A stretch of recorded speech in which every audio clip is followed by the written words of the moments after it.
হেসে তার সাথে কথা বলেন। আপনি জানেন আপনার নবী কি বলছেন? কারোর সাথে কেউ মুস্কি হেসে কথা বলা এটাও সদকায়ে জারিয়ার একটা অংশ হয়ে যায়। এবার আসেন নামাজে, কথা শেষ করছি।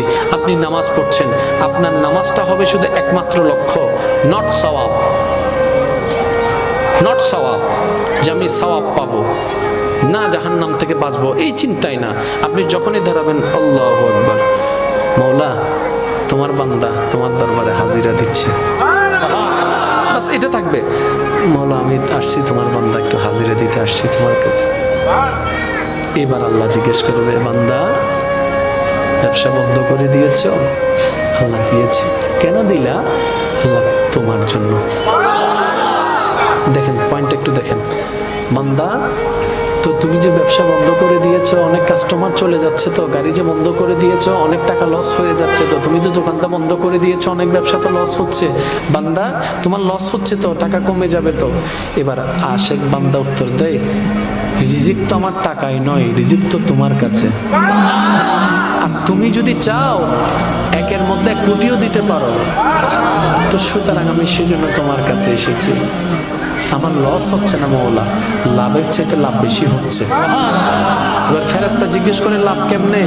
বলে যে যে স্রষ্টাকে খুশি করতে পারে তার চাইতে বড় ধনী আর কেউ হতে পারে?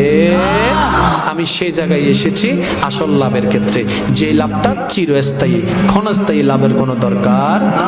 সেজন্য যদি নিজেকে সফল বানাতে চান, আমি সবার উদ্দেশ্য বলছি আমার ভাইয়েরা, এবং আপনাদেরকে বলার মাধ্যমে নিজে স্বীকার এবং পালন করার চেষ্টা করছি, সেটা হচ্ছে যে আজকে থেকে যদি অন্যের উত্তম চান, অন্যের ভালো চান, মনে রাখবেন আপনার ভালো সুনিশ্চিত হবে। আর কেউ যদি আপনার উপর জুলুম করে, আপনার সম্পদ মেরে খেয়ে ফেলে, আপনার নামে বদনাম করে, খবরদার রিয়েক্ট করার কোনো দরকার নাই। শুধু মনে মনে বলবেন, আল্লাহ তোমার বান্দার হিসাব তোমার উপর ছেড়ে দিলাম।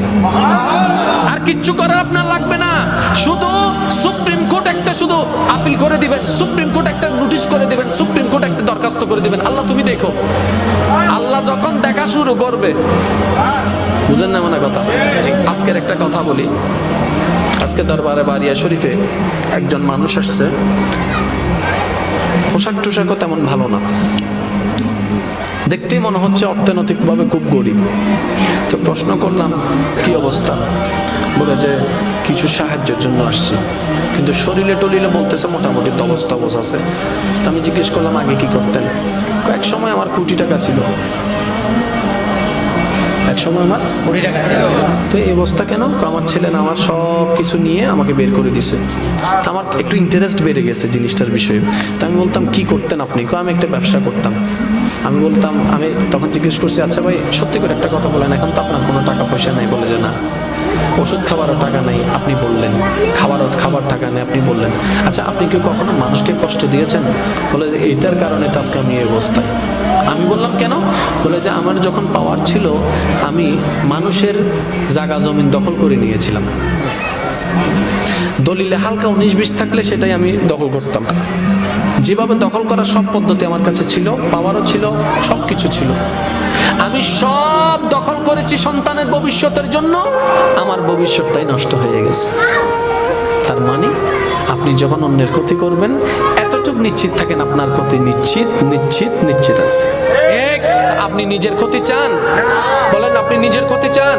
আপনি যদি বলেন যে আমি নিজের ক্ষতি চাই না, তাহলে আপনি অন্যের উপকার করা শুরু করেন, আল্লাহ আপনার উপকার শুরু করে দিবে। বলেন সুবহানাল্লাহ। আল্লাহ পাক আমাদের সকলের হাজিরি কবুল করুক, আমিন। ওয়া আখিরু দাওয়ানা আলহামদুলিল্লাহি রাব্বিল আলামিন। আসসালামু আলাইকুম ওয়া রাহমাতুল্লাহি তাআলা ওয়া বারাকাতুহু।